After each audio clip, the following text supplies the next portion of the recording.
Salut les gars, ça bouge? Le film commence à la fin du 19e siècle lorsqu'un gang de hors-la-loi arrive dans la ville de Sweetwater. Le gang est dirigé par Blackjack Brittain, accompagné de son fidèle homme de main, Caven Guthrie.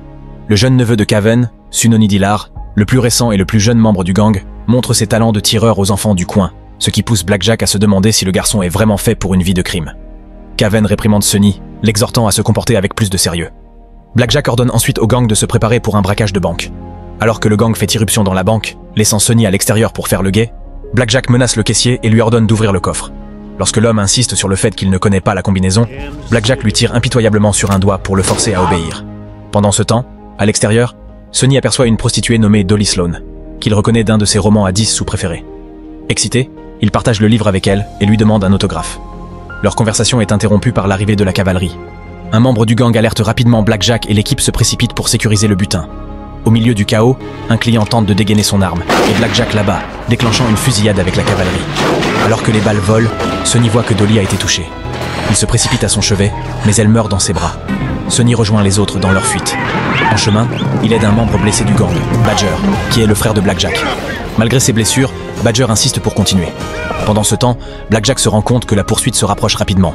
Alors il ordonne au gang de continuer toute la nuit. Le lendemain, Badger s'effondre à cause de la perte de sang et tombe de son cheval. Alors que le reste du gang continue, il supplie Sonny de mettre fin à ses souffrances. Bien que Sonny n'ait jamais tué personne auparavant, il exauce à contre-cœur la dernière volonté de Badger et abrège ses souffrances.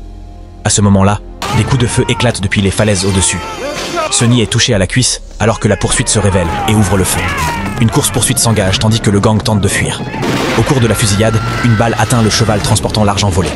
Blackjack tente de le récupérer, mais Caven l'arrête, affirmant que cela ne vaut pas la peine de mourir. Contraint d'abandonner l'argent, le gang s'enfuit et la poursuite finit par être abandonnée. Ils trouvent refuge dans une tempête de sable et découvrent un tunnel menant à une vallée luxuriante. Là, ils rencontrent un Amérindien près d'une entrée brumeuse menant à une petite ville appelée Refuge. Lorsque le gang entre dans la ville, les habitants réagissent avec une surprise prudente. Le shérif les accueille, et Blackjack ment, affirmant qu'ils sont des convoyeurs de bétail attaqués par les Apaches et qu'ils ont besoin d'aide. Le shérif les accueille chaleureusement, offrant des soins médicaux aux blessés, des boissons gratuites au saloon et un logement à l'hôtel jusqu'à leur rétablissement. Lorsque Blackjack demande à utiliser le télégraphe pour contacter le soi-disant propriétaire du bétail, le shérif explique calmement que Refuge n'a aucune communication avec le monde extérieur. Il ordonne alors à son adjoint d'escorter le gang à l'hôtel et demande à une femme nommée Rose de conduire les blessés chez le docteur. Avant de partir, le shérif leur rappelle gentiment qu'il est interdit de jurer dans la ville, sauf au saloon. Au saloon, Blackjack ressent une étrange impression. Il pense avoir déjà vu le shérif quelque part, mais ne parvient pas à se rappeler où. Il remarque également que personne dans la ville, y compris le shérif, ne porte d'armes. Ailleurs, Rose conduit les blessés chez le médecin de la ville. Tandis que le docteur soigne la blessure par balle de Sonny, ce dernier éprouve un étrange sentiment de déjà-vu. Il est certain d'avoir déjà vu le docteur auparavant, sans parvenir à savoir où. Pendant ce temps, à l'épicerie, le médecin rencontre en privé le shérif, son adjoint, le propriétaire du magasin et un fermier local. Il leur montre les balles qu'il a retirées des hommes blessés. Le shérif remarque que peu d'Amérindiens utilisent des balles de calibre 45 et soupçonne que les nouveaux venus ne sont pas des convoyeurs de bétail, comme ils l'ont prétendu. Il espère néanmoins qu'ils partiront sans faire d'histoire. L'adjoint n'est pas d'accord, voulant les expulser de force, mais le reste du groupe soutient le shérif, préférant éviter tout conflit. De retour au saloon, Sonny rejoint le gang. Lorsque Blackjack aperçoit le docteur passer, il se présente comme Jack Smith et l'invite à boire un verre. Le docteur décline poliment, affirmant qu'il ne boit plus. En s'éloignant, Blackjack reste mal à l'aise. Il n'arrive pas à se débarrasser de l'impression d'avoir déjà vu cet homme quelque part. Au coucher du soleil, les cloches de l'église résonnent dans toute la ville, attirant l'attention du gang. Ils regardent alors que tous les habitants se dirigent vers l'église. Après le service, Sonny s'approche de Rose et lui avoue timidement qu'il l'aime bien. Leur moment est interrompu lorsqu'un Caven ivre s'approche en titubant et ordonne à Sonny d'emmener Rose au saloon, la traitant de prostituée. Sonny refuse et prend sa défense, mais Caven le frappe et le jette au sol. Caven tente alors de traîner Rose de force, mais le shérif intervient. Juste au moment où Caven s'apprête à dégainer son arme pour tirer sur le shérif, Sonny le frappe et l'assomme. Sonny demande ensuite si Caven doit être emprisonné, mais le shérif répond que la ville n'a pas de prison. Après le départ du shérif et de Rose, Blackjack confronte Sonny au sujet de l'incident. Sonny ment en disant que Caven s'est simplement évanoui à cause de l'alcool. Le lendemain matin, le shérif envoie un message par l'intermédiaire de Sonny. Il souhaite parler à Blackjack. Après le départ du shérif, Sonny feuillette un de ses romans à 10 sous et réalise soudain que le shérif ressemble exactement à Wild Bill Hickok, le légendaire tireur abattu en 1876 pendant une partie de poker. Plus tard, Blackjack rencontre le shérif, qui lui propose une tasse de café. Le shérif évoque le comportement de Caven envers Rose la nuit précédente et demande à Blackjack d'avoir une discussion avec lui. De plus en plus méfiant, Blackjack demande qui a assommé Caven, se demandant s'il s'agissait d'un habitant de la ville. Le shérif répond calmement qu'il n'a vu personne et suggère que Caven s'est peut-être simplement évanoui à cause de l'alcool. Curieux, Blackjack demande ensuite pourquoi un shérif ne porte pas d'armes. Le shérif répond simplement « Nous n'en avons jamais eu besoin ». Pendant ce temps, Caven et Sonny se rendent à l'épicerie. Alors que Sonny discute avec le propriétaire, il est frappé par la ressemblance de l'homme avec Jesse James, le célèbre hors-la-loi trahi et tué par son propre gang en 1882. Tandis que le commerçant distrait nie la ressemblance, Caven en profite discrètement pour remplir sa veste de munitions volées. Après leur départ, Caven retourne au saloon et distribue les balles aux autres membres du gang. Lassé de faire semblant d'être civilisé, Blackjack ordonne à ses hommes de semer le trouble. Le gang commence à galoper à travers la ville en tirant sauvagement en l'air. Certains se mettent même à lancer des couteaux sur la porte de l'église. En pleine pagaille, le shérif s'approche de Blackjack et lui demande de calmer ses hommes. Mais Blackjack l'ignore. Le shérif se place alors calmement devant la porte de l'église et demande poliment aux hommes d'arrêter de lancer des couteaux. Il l'ignore. 2 lames atterrissent près de son visage, mais il ne bronche pas. Lorsqu'un 3e membre du gang vise délibérément pour le blesser, un éclair frappe soudainement l'homme, le tuant sur le coup. Alors que la pluie commence à tomber, le gang est réduit au silence, stupéfait. Le corps est récupéré sans un mot par l'homme amérindien qui garde la frontière brumeuse de la vallée. Cette nuit-là, Sonny s'endort devant l'église en attendant Rose. Il est soudain réveillé par le bruit d'une diligence qui approche. Les habitants de la ville sortent de l'église pour accueillir un nouvel arrivant.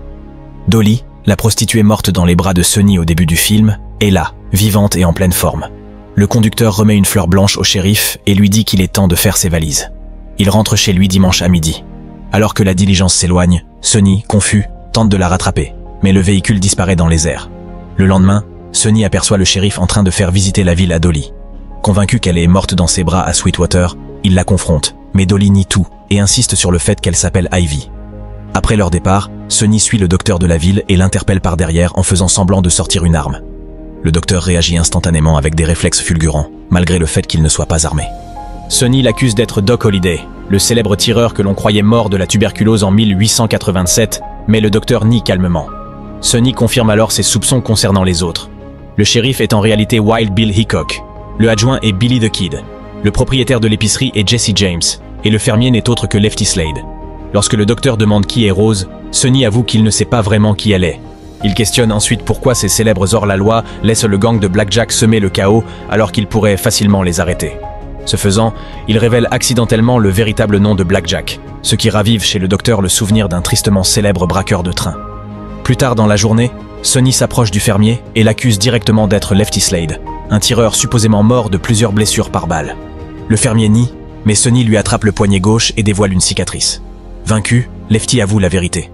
Au moment où Sonny commence à poser plus de questions, 2 hommes de Blackjack apparaissent et détruisent le jardin de Lefty avant de tenter de lui tirer dessus. Hors de lui, Lefty riposte avec une pelle et tue l'un d'eux. Accablé de remords, Lefty s'effondre en larmes, regrettant ses actes et criant que ses 8 années passées dans la ville n'ont servi à rien. Alors que les autres fermiers s'approchent, ils aperçoivent le gardien de la frontière silencieux au loin. Lefty marche vers lui et est discrètement conduit au loin. En ville, les hommes de Blackjack continuent de semer la terreur. Le shérif s'adresse enfin à Blackjack en l'appelant par son vrai nom et dit calmement au gang de partir. Furieux, Blackjack tente de frapper le shérif avec la crosse de son revolver, mais n'y parvient pas. Au moment où il lève son arme pour tirer, un tremblement de terre secoue la ville. Ébranlé, Blackjack perd son sang-froid et se replie, ordonnant à ses hommes de se réfugier dans le saloon. Cependant, Caven empêche Sonny d'y entrer. Déterminé, Sonny se faufile par la porte arrière et surprend leur plan brutal. Il projette de détruire la ville et de tuer quiconque tentera de les arrêter. Caven révèle également son intention sordide d'agresser Rose. Alarmé, Sonny court la chercher. Il trouve Rose nageant seule au lac. Après qu'elle se soit rhabillée, Sonny remarque une cicatrice sur son cou et comprend qu'elle est liée à sa mort. Rose confirme ses soupçons. Elle a été la première femme pendue dans le territoire de l'Arizona. Son vrai nom est Betty McCullum, et elle a été exécutée pour avoir tué son père, qui l'avait abusée depuis l'âge de 12 ans. Betty confesse qu'elle a des sentiments pour Sonny, mais insiste sur le fait qu'ils ne peuvent pas être ensemble. Sonny commence à comprendre que Refuge est un sanctuaire pour les morts, des criminels ayant reçu une dernière chance de rédemption. Sonny parle à Betty des projets de Blackjack et Caven pour détruire la ville. Ce soir-là, Sonny rejoint les habitants à l'église et les supplie de se défendre. Finalement, les habitants révèlent la vérité. Refuge est une sorte de purgatoire. S'ils parviennent à vivre 10 ans sans succomber à leurs péchés passés, ils gagneront une place au paradis. Affronter la violence risquerait de tout compromettre. Ils craignent que se battre les fasse rechuter et leur fasse perdre leur chance de rédemption. Frustré, Sonny quitte l'église pour tomber dans une embuscade tendue par Blackjack et Caven. Les deux le battent violemment jusqu'à ce qu'il perde connaissance. Quand Sonny revient à lui, il croit un instant qu'il est mort et l'espère même, ne souhaitant rien d'autre que d'être avec Betty. Mais en reprenant conscience, il comprend le dilemme des habitants et décide d'affronter seul le gang de Blackjack pour les protéger. À l'aube, couvert de bleu et de sang, Sonny attache ses armes et se prépare pour un ultime affrontement. Les cloches de l'église sonnent, appelant les habitants. La plupart se dirigent vers... À l'intérieur, mes 4 figures légendaires, Wild Bill Hickok, Doc Holliday, Jesse James et Billy the Kid, s'avancent pour se tenir aux côtés de Sonny, ému par son courage et son altruisme. Une fusillade brutale éclate. Un à un, les hommes de Blackjack tombent. Caven parvient à tirer sur Sonny, mais celui-ci riposte et le tue. Malgré sa blessure mortelle, Sonny ne ressent aucune douleur et ne meurt pas. Hickok s'avance et lui dit qu'il a gagné sa place à refuge. Sonny a fait ses preuves. Blackjack arrive, prêt à affronter Hickok en duel. Mais cette fois, il est surpassé. Alors qu'il commence à accepter la vérité sur l'endroit où il se trouve, il murmure « Je suppose que je suis l'un des vôtres maintenant. » Hickok répond froidement « Je ne m'y fierai pas » et l'achève. Le gardien emporte silencieusement les corps sans vie de Caven et Blackjack au-delà des brumes vers un abîme enflammé.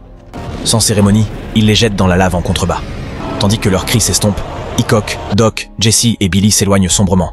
Mais la diligence apparaît soudainement. Le cocher annonce que, parce qu'ils ont été prêts à sacrifier leur salut pour protéger les autres, ils ont mérité une place au paradis. Le Créateur est sévère, mais il n'est pas aveugle, dit-il. Alors que les autres montent à bord de la diligence, Sonny demande à rester avec Rose. Hickok hoche la tête avec compréhension et lui tend l'étoile de shérif. La diligence part ensuite, s'élevant vers la lumière. Abonnez-vous pour d'autres vidéos comme celle-ci. Merci beaucoup d'avoir regardé. Recap Trillionaire.